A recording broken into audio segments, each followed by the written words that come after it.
لو تناهيتم إلى سر الحياة وصنعتم كائنا حيا نرى. کیونکہ حدیث میں آتا ہے المسلم من سلم المسلمون من لسانه ويده. حدیث کا مفہوم ہے، نبی صلی اللہ علیہ وسلم فرمایا کہ مسلمان وہ ہے جس کے ہر طرح کے شر سے دوسرے مسلمان محفوظ ہو، تکلیف نہ دے یہ کسی. تو اس لیے اتنا کافی نہیں ہے کہ آپ کا تکلیف دینے کا ارادہ نہیں ہے، یہ ضروری ہے کہ آپ کا تکلیف نہ دینے کا ارادہ ہو. آپ جب بھی کوئی عمل کریں تو یہ نہیں کہ میرا تکلیف کا دینے کا ارادہ نہیں ہے، نہ نہ نہ، آپ نے ارادہ کرنا ہے کہ میں جو عمل کر رہا ہوں میں ارادہ کرتا ہوں کہ میرے اس عمل سے کسی کو تکلیف نہ ہو. لہذا جو چیزیں بھی تکلیف کا ذریعہ بن سکتی ہیں میں ان کو پہلے ختم کرنے کی کوشش کروں گا. میں اکثر اپنا ایک واقعہ بیان کرتا ہوں، ایک دو واقعہ زندگی میں میرے ساتھ اچھے ہو گئے، میں نے کچھ نیکیاں 2-4 دفعہ کی ہیں تو ان کو بیان کرنے میں کوئی حرج نہیں ہے. تو ایک تو خاندانی بتا دیتا ہوں، وہ تو بہت ہی بے شرمی کی بات ہے اگر آپ کو نہیں بتایا. میرا ایک مکان ہے، میں نے کرائے پہ لیا ہوا ہے نا. تو مالک مکان نے مجھے کہا کہ صاحب 1 جنوری آ گئی آپ، میں اس کو جو ہے نا 2-3 مہینے کا ایڈوانس کرایہ دیتا ہوں تاکہ میرے لیے بھی ٹینشن نہ ہو. ایڈوانس دینے میں مجھے فائدہ ہوتا ہے، میں اپنا خرچہ پھر مینٹین رکھ سکتا ہوں کہ یار یہ تو کرائے میں جائے گا ہی جائے گا نا. میں نے اس کو کرایہ کیا 10% بڑھا کے بھیج دیا، حالانکہ انہوں نے مجھے نہیں کہا تھا کہ 10% بڑھاؤ کرایہ. جو مالک مکان ہے اس نے نہیں کہا تھا کہ 10% بڑھاؤ. سمجھتے ہو کہ نہیں سمجھتے؟ تو میں نے خود 10% بڑھا کے بھیج دیا. یہ پر کل کی بات ہے، یہ واقعہ میں نے سنانا نہیں تھا، اتفاق سے آ گیا ہے. آپ کہیں گے اچھا کچھ سنانے کے لیے بھی آدمی کچھ نیکیاں کر رہا ہوتا ہے. تو مالک مکان نے مجھے کہا کہ مفتی صاحب کرایہ اتنا تو نہیں ہے، آپ نے یہ بڑھا کے کیوں بھیج دیا؟ میں نے کہا میں نے 10% اس میں خود ایڈ کر دیا ہے. اچھا اس 10% میں ایڈ کر کے نا پورا ایک فگر بن رہا تھا 200 روپے مزید ایڈ کرنے سے. 200 ایڈ نہ کرتا تو نہیں بنتا وہ.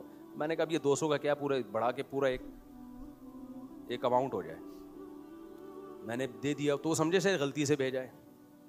تو انہوں نے کہا یار یہ مفتی صاحب آپ نے 10% کیوں بڑھا دیا؟ سوری آپ نے بڑھایا ہوا کیوں؟ میں نے کہا یار سال ختم ہو گیا ہے تو کرنسی جس طرح سے ڈی ویلیو ہوئی ہے، خود کرایہ دار کو بھی تو سوچنا چاہیے.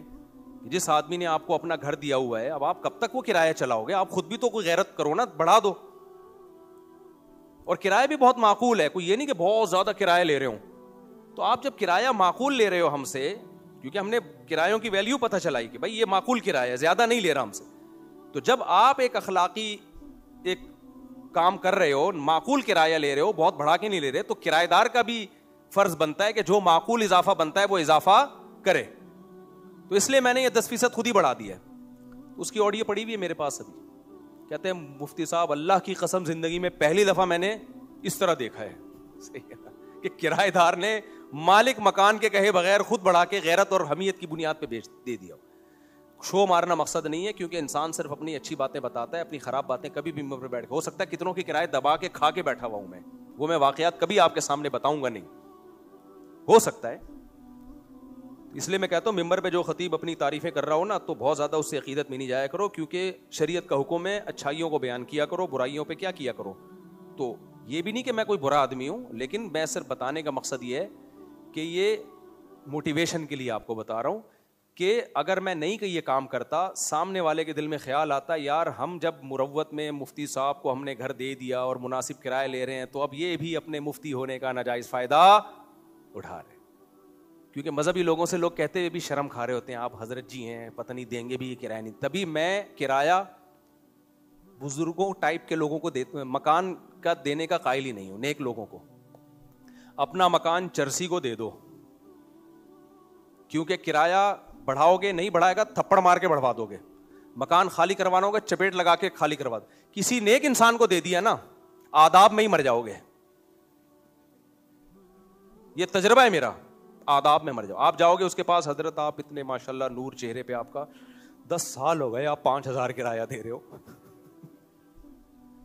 وہ فوراً حدیثیں سنائے گا، بزرگوں سے ایسے بات ہوتی ہے، سفید داڑھی والوں سے ایسے بات ہوتی ہے. نبی صلی اللہ علیہ وسلم نے عین تو ایسے نکالتے ہیں نا، یہ پھر قاف اور عین بڑا گاڑھا نکلتا ہے. نبی صلی اللہ علیہ وسلم نے ارشاد فرمایا کہ جو بوڑھوں کا احترام نہیں کرتا، علماء کو عزت نہیں دیتا، بہت گاڑے گاڑے ہوتے ہیں، میں نے ان کو دیکھا ہے، بہت گاڑی گاڑی تجوید، حلوہ ایسے بولیں گے. تو جو احترام نہیں کرتا، علماء کا احترام نہیں کرتا، وہ جہنم میں جائے گا. آپ مجھ سے کہہ رہے ہو میری سفید داڑھی کو دیکھ کے. اور پھر آپ جب مکان خالی کرانا ہوگا کرا کے دکھا دو. آپ پولیس والے کو بھی لاؤ گے نا, پولیس والا کہے گا یار اتنے نیک آدمی کو میں کیسے گھر سے باہر نکالوں یار. اس لیے میرا زندگی کا تجربہ ہے, ہمیشہ کاروبار ایسے آدمی کو کرو جس کو گالیاں بھر بھر کے دے سکو جب وہ پیسے آپ کے ریٹرن نہ کرے. ایسے آدمی کو کاروبار, ایسے آدمی کے ساتھ بزنس کرو, گالیاں دے سکو اس کو آپ کہ تیری ایسی کی تیسی, تو پیسے کیوں نہیں دے رہا میرے واپس. اور مکان ایسے شخص کو دو جس سے کرایہ بڑھاؤ تو نہیں بڑھائے تو ایسی کی تیسی کر سکو اس کی آپ. اور مکان جب خالی کروانا ہو تو اس کو چترول لگا کے گھر سے باہر نکال سکو. آداب میں معاملات ہوتے ہی نہیں ہیں. سمجھ رہے ہو کہ نہیں سمجھ رہے؟ تو اب ہم نے کہا یار جب یہ آداب میں تو ہم خود ہی بڑھائیں یار. تو سارے نیک لوگ ایسے نہیں ہوتے, بعض نیک لوگ ایسے ہوتے ہیں. بہت سے نیک لوگ پہلے سے ہی بڑھا دیتے ہیں. ایسے بھی ہم نے نیک لوگ دیکھے ہیں جو کہتے ہیں کہ نہیں بھائی معاملات ایک نمبر. تو شریعت میں معاملات میں یہ ہے کہ بالکل ایک نمبر ہی کی طرح. اس میں یہ نہیں ہوتا کہ حضرت جی ہیں تو فلانے جی ہیں تو ڈمکانے جی ہیں, استاذ محترم ہیں. ایک دفعہ میں نے اپنے ایک استاذ محترم سے ایک چیز خرید لی, وہ خراب نکلی, میرا ٹھیک ٹھاک پیسہ خرچ ہو گیا. اب میں ان کو محترم کو بول بھی نہیں سکتا کہ واپس لے لو. تو میں نے کہا یہ جنازہ جو میں اٹھا کے لایا ہوں اب یہ میرے ہی کندھوں پر ہے. تو میں نے بس یہ سوچا کہ محترم سے کوئی چیز لو, صحیح, کسی محترم سے کوئی معاملہ کرو ہی نہیں. اللہ تعالیٰ عمل کی توفیق عطا فرمائے اور ہمیں اپنے عمل سے دوسروں کو تکلیف سے بچانے والا بنائے کہ دوسروں کو تکلیف نہ ہو. یہ کریں. ہوا و حرص والا دل بدل دے, میرا غفلت میں ڈوبا دل بدل دے.